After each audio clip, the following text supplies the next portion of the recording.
youtube.com/MugenLord. Subscribe to the channel for gaming news, updates, discussion, and live streams. Signing off.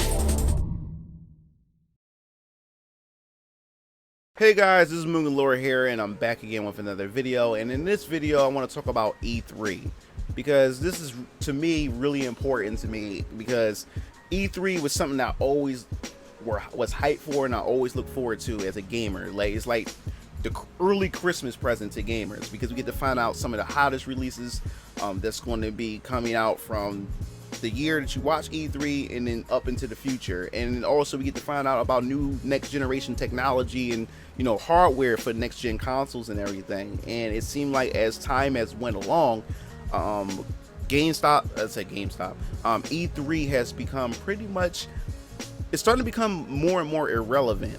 And it seemed like now that other companies, and due to technology and everything, it seems like companies are big time, like AAA companies are pulling out each and almost every year now. You know, Nintendo doesn't do a press conference anymore because now they have the Nintendo Directs. And then this year, Sony had pretty much pulled away from E3 as well. And then you also have EA who pulled away and they're doing their own thing. So as you see this, you see a trend that's going on that it's starting to become.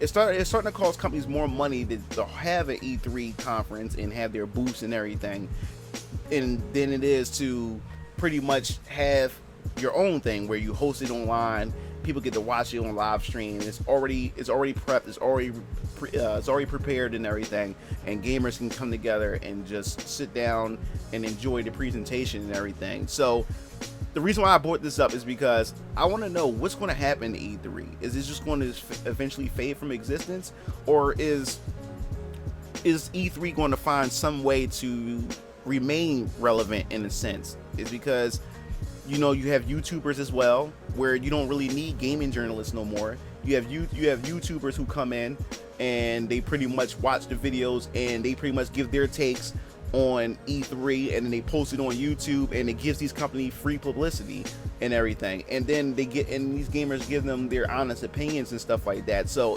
especially if these big time YouTubers have a big following and everything, that's more than enough that these companies need. So why do you need gaming journalists when you have YouTubers that's also reporting on the information and giving their opinion on the information and also hyping up their fan base to be excited for a particular game? So what are they going to do to shake things up? What are they going to do to make things different?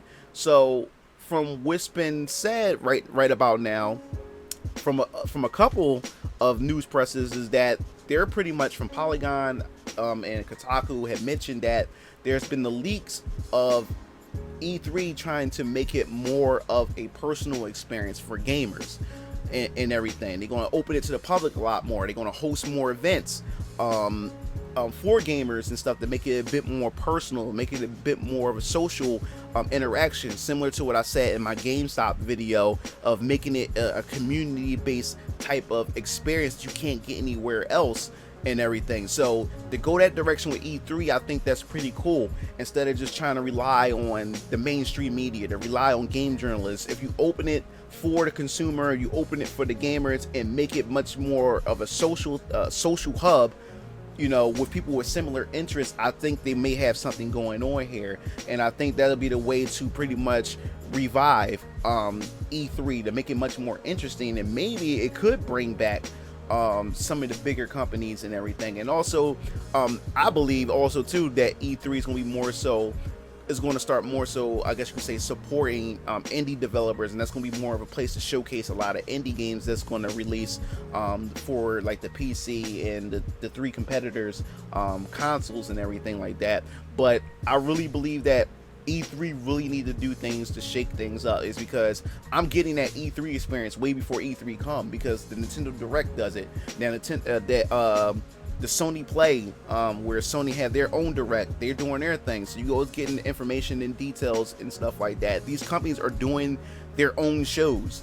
Like these shows are not even, is starting to lose relevance because companies are doing their own presentations. They're getting connected to their target audience without having to spend money to go to these big press events to appease journalists, and hopefully journalists give them a good score, or journalists report the news and stuff like that to the mainstream audience and stuff like that. No, they're having personal connection. These companies having personal connections, and they're speaking directly to their target audience and everything. So E3 definitely need to find a way to be able to stay in the game, because if they don't, they're going to just remain irrelevant and eventually fade from existence. And I really don't want that to happen, because despite what the directs that we have and with companies and having their own presentations and making their major announcements and everything, I still enjoy that nostalgia. I still enjoy that moment where I'm able to live stream with my fans and we all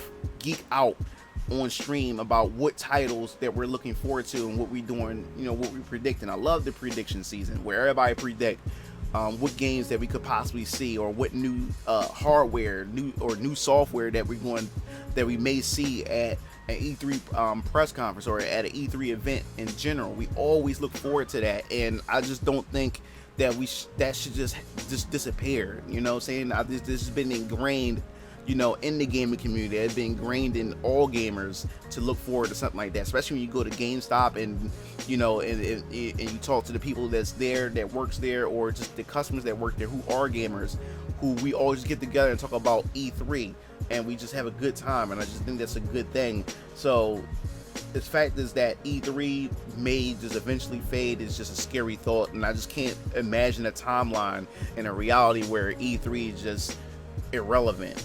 I always remember back in the day, at looking forward to them announcing the Sega Dreamcast and them showing off the PS2, and then when the GameCube was announced, and then when the original Xbox was announced, man, they were the best times at E3, because it was getting introduced to new technology, new tech demos. And then especially when we went to college in 2005, when they first revealed the PS3, man, oh my god, the PS3, when they first revealed the Final Fantasy 13 trailer, and I was just super hyped because we was getting that new technology, and they first revealed Sonic the Hedgehog for the Xbox 360 before it ended up becoming a total crap fest.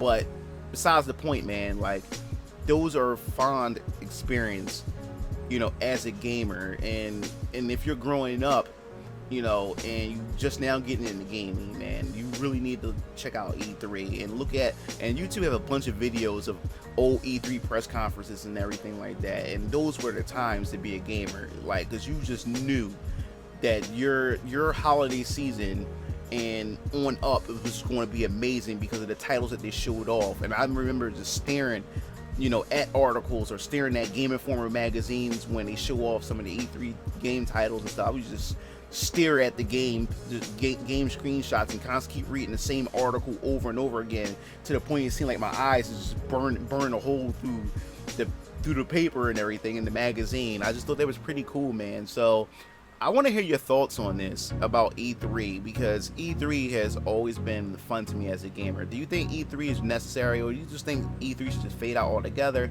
And if not, what do you think that E3 can do to pretty much improve and to make it, I guess you say, attractive to gamers, or just to, the mainstream audience? I definitely want to hear your thoughts in the comment sections below. And also, if you like the video, make sure you subscribe, and don't forget to hit the like button or even comment, because that really helps this channel and the algorithm and everything. If you want to hear more gaming news, make sure you hit the bell to be notified.